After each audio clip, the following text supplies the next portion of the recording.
What's up, my wizards? It's Dev. From Mtg, we like magic, and I am sick.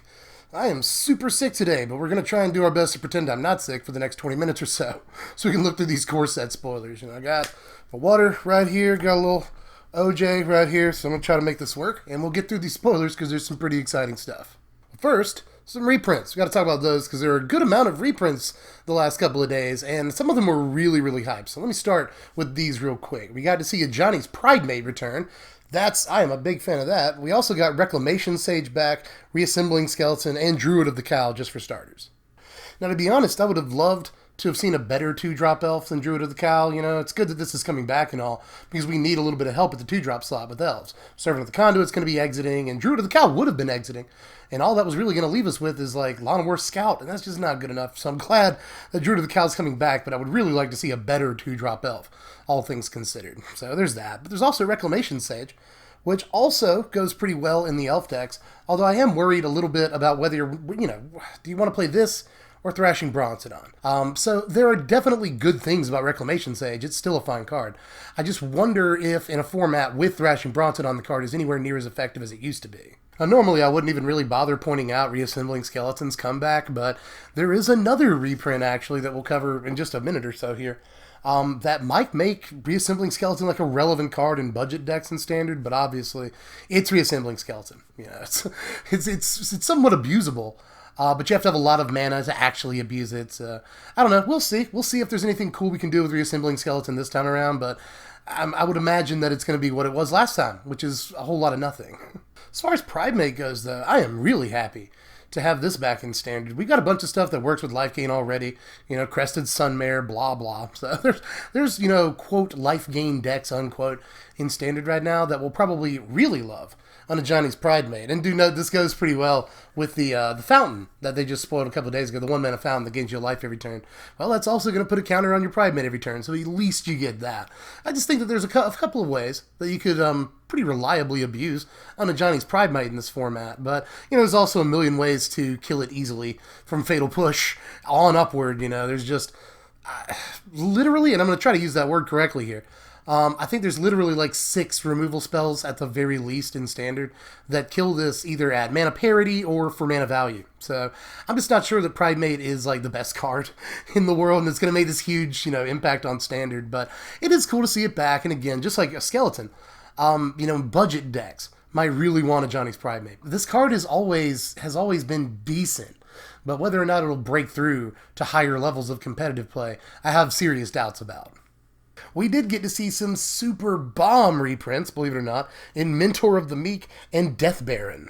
Death Barron in particular is pretty cool to have back. I think Mentor of the Meek is the better card, obviously, but Death Barron is $20 to $25 right now, and that's just ridiculous. That's unbelievable. So we needed a reprint in a Standard set that's going to get opened into oblivion. We really needed this reprint, I think, to control the price of Death Barron. Plus, we've already seen a couple of zombies come back. I showed you Reassembling Skeleton a little bit earlier. So, there's definitely skeletons and zombies that could work with Death Barron in the format. So it's pretty sweet to have this guy back.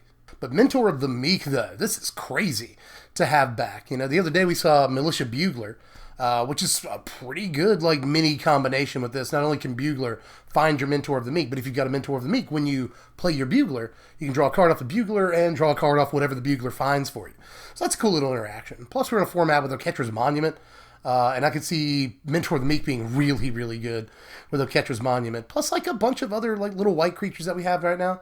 We have, tons of decent white 1-drops. We've got at least, 2 different, which is the equivalent of being able to play 8. 1-mana 2/1s in white right now that would work really well with this. They cost nothing, so you'll always be able to pay for the extra card. I expect this card to show up in Standard at some point. But now let's finish off with some cards that I like. Here's Thud right here. This is just 1 red mana for a sorcery. As an additional cost to cast it, you sacrifice a creature, and it deals damage equal to the sacrificed creature's power to any target. Now this is effectively a sorcery speed fling for 1 less mana, which is, again, we're effectively halving the mana cost of fling. I know we're only going from 2 mana to 1 mana, but it's still cutting the cost in half. So that's something. I don't know how much I actually like this. I know I said that. I liked it.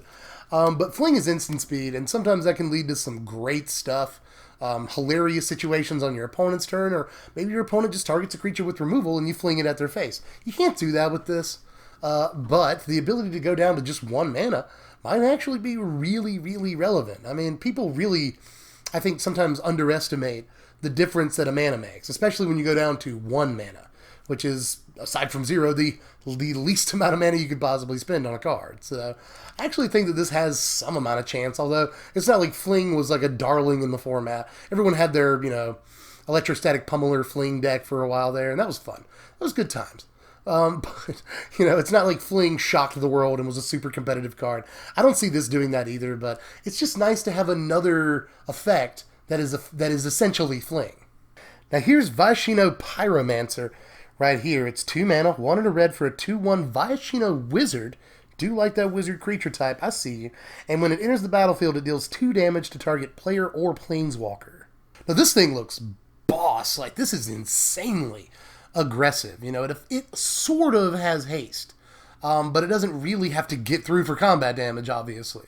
I think that Earthshaker Kenra is, obviously the better card for an aggressive red deck, but once that card rotates, or even alongside an Earthshaker Kenra, I think this would make a splash. This is definitely what red decks want, like really fast, aggressive red decks.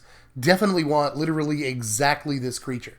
So I'm actually really excited to have this in Standard. I know it doesn't look like much, but again, aggressive red decks would want it, and especially, again, after rotation, I think it's entirely possible that Wizards decks want it. As a matter of fact, I think that it's possible that Wizards decks want this card right now, because these blue-red Wizards decks in Standard are effectively burn decks. They'll play 4 Shock, 4 Lightning Strike, 4 Wizards Lightning, and so they play a lot like burn decks.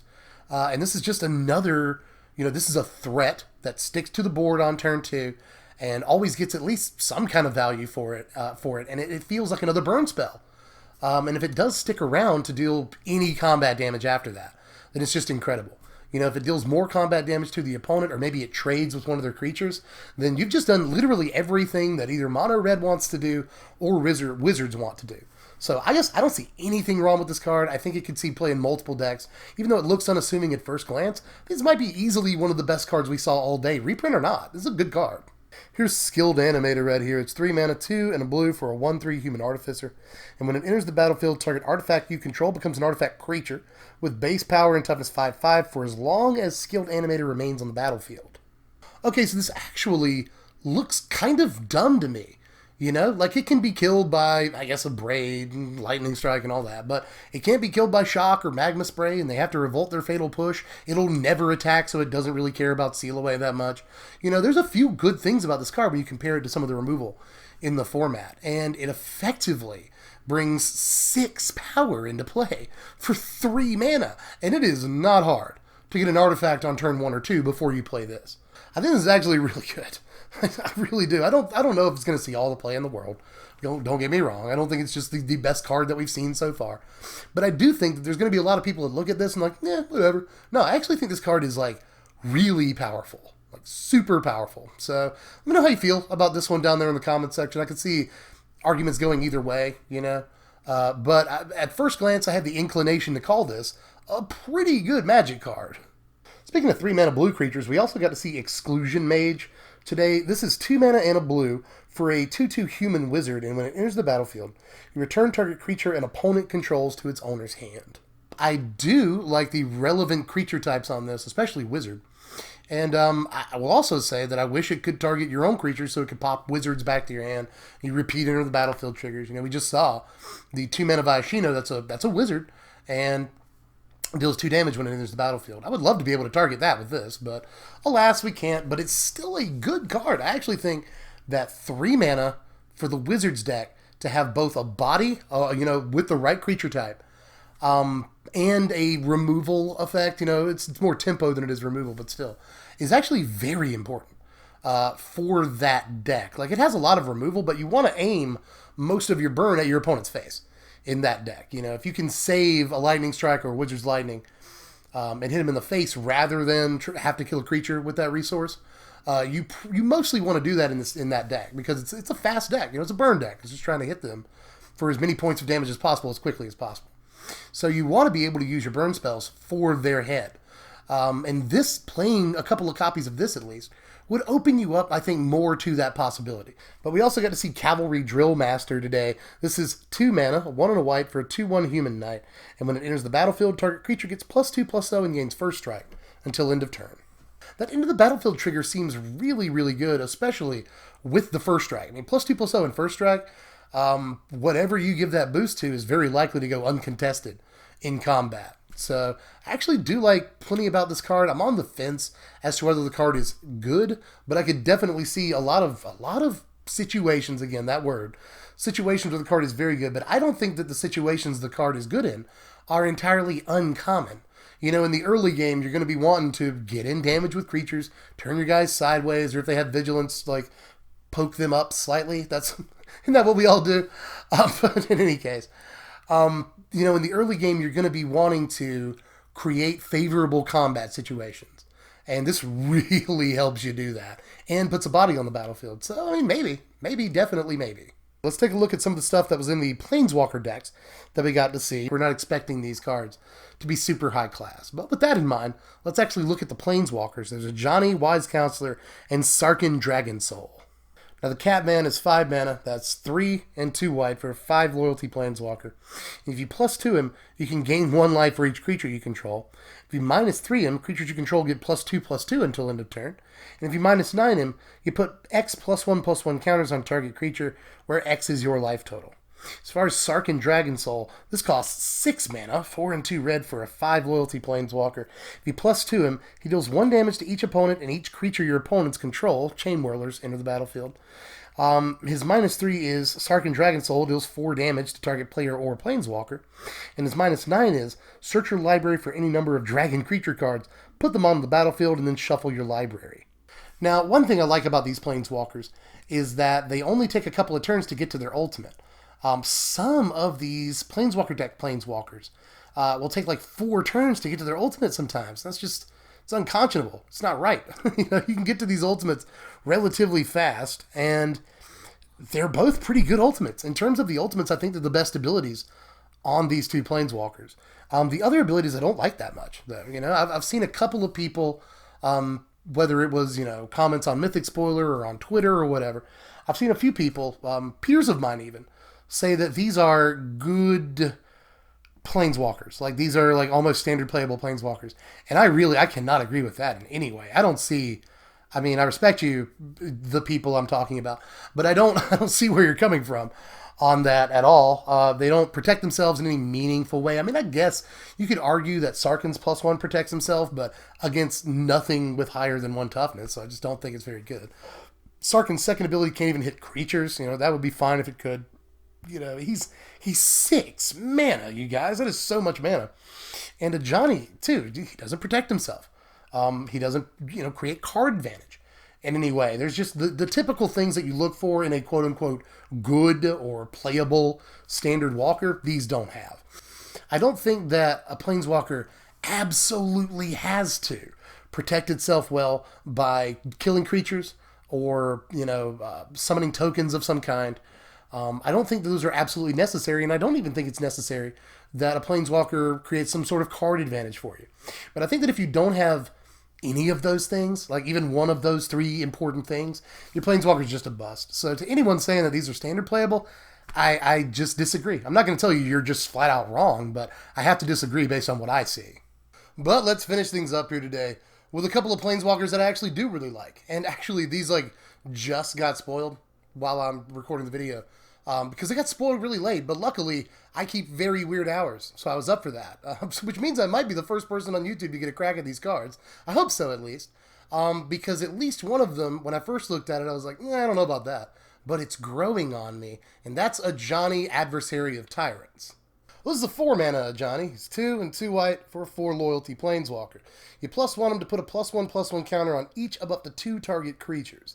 You can -2 him to return target creature card with converted mana cost 2 or less from your graveyard to the battlefield. And his -7, his ultimate is, you get an emblem with, at the beginning of your end step, create 3 1/1 white cat creature tokens with lifelink. Now, when I first looked at this, just based on the way we normally judge Planeswalkers, I wasn't really a fan.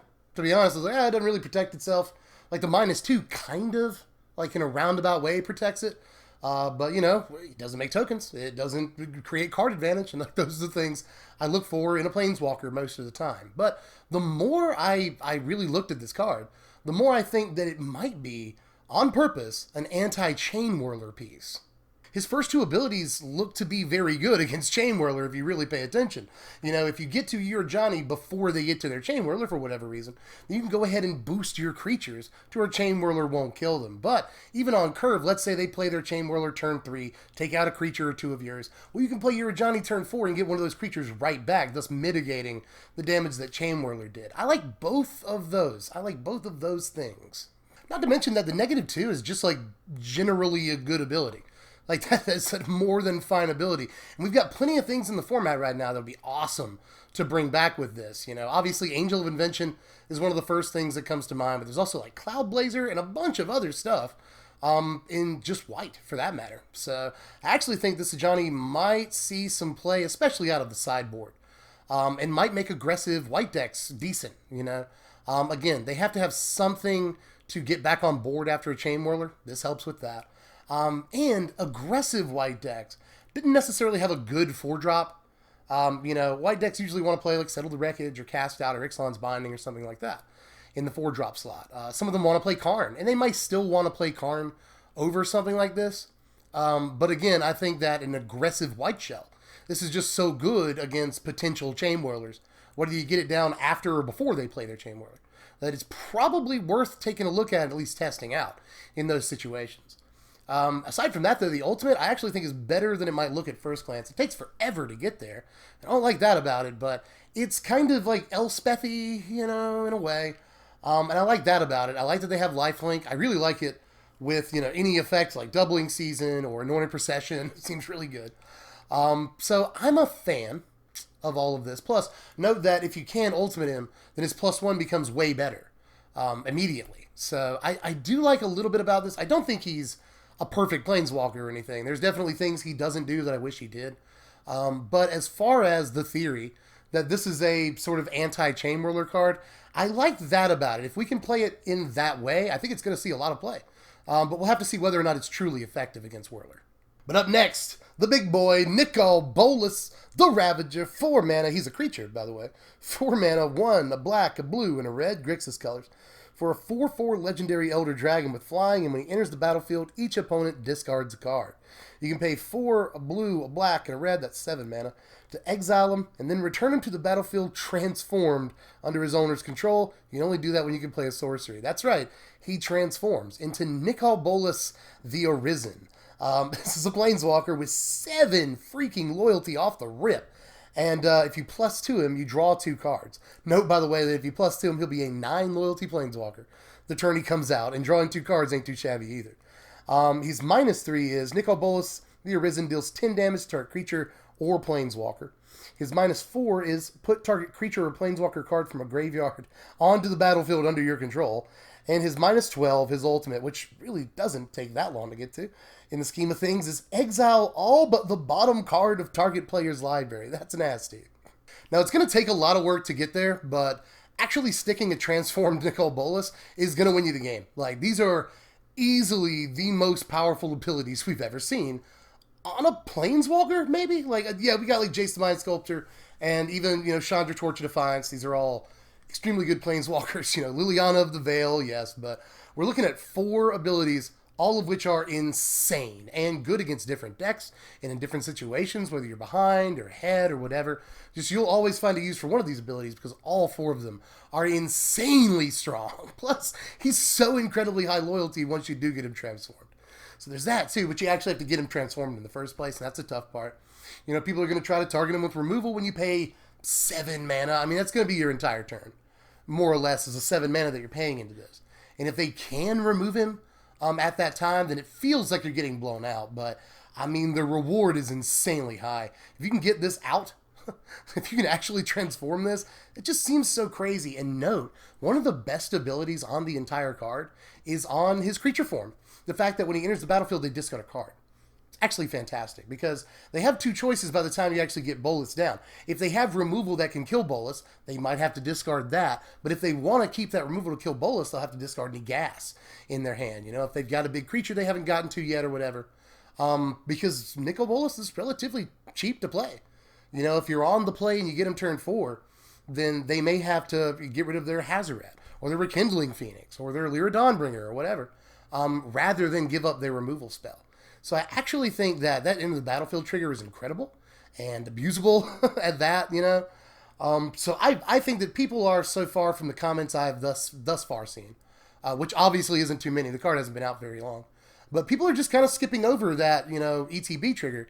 And that ETB trigger is life. Like, that is very important into the battlefield trigger, especially considering the amount of card advantage this thing can actually generate for you is insane. You know, when it enters the battlefield, they discard a card. When you flip it over, you draw 2 cards. That already is unbelievable.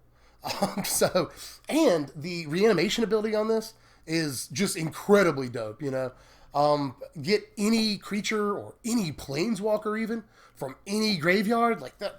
Jeez. So I kind of like everything about this. He is relatively tough to cast, and he's just, quote, just a 4/4 flyer.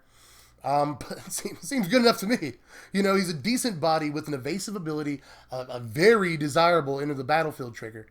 And once you do transform him, he is just impossible to win out from under, you know, for your opponent, is what I'm saying. I just really don't know, outside of Vraska's Contempt, what you do when this actually transforms. It just seems like it's going to win you the game. So I really like this. I think that Wizards pushed it extremely hard, and we didn't expect to see this in a core set, I would imagine. Core set's supposed to be relatively simple cards, beginner friendly, all that. But I would argue that the transform ability is not very simple. It's relatively complex. This card has a ton of text on it, you know. So, I mean, I guess throw that whole notion out the window. I'm so surprised to see a transform card at all in this set, much less one that has this much text on it, you know. I was going to say it's complex, but it's not necessarily complex. It's just an awful lot of text for a core set card. So I'm a huge fan of this. I hope it makes Grixis playable, but that's the one issue I have, is that Grixis won't necessarily want to play like a 4-mana sorcery speed creature. Most of the time, you know, Grixis right now, and its recent iterations the last couple of years, has mostly been in a control shell. And you want to play, you know, Nicol Bolas God Pharaoh like way later in the game. And I still think while it's in the format, God Pharaoh might be the better card, all things considered. But like the deck this wants to go in is not necessarily a control deck. It's more of a mid-range deck, right? So I'm not sure like Grixis will have to prove it can do that. And that it actually wants to fit this card in to a philosophy that it cares about. And, you know, Grixis mid-range is a deck right now. It's a very low-tier deck that's trying to climb up the ladder. So Grixis mid-range exists, and this might be the shot in the arm it needs. I mean, obviously, in a vacuum, when not accounting for the standard format, the metagame, or the decks it might go in, just in a vacuum, this card is insanely powerful.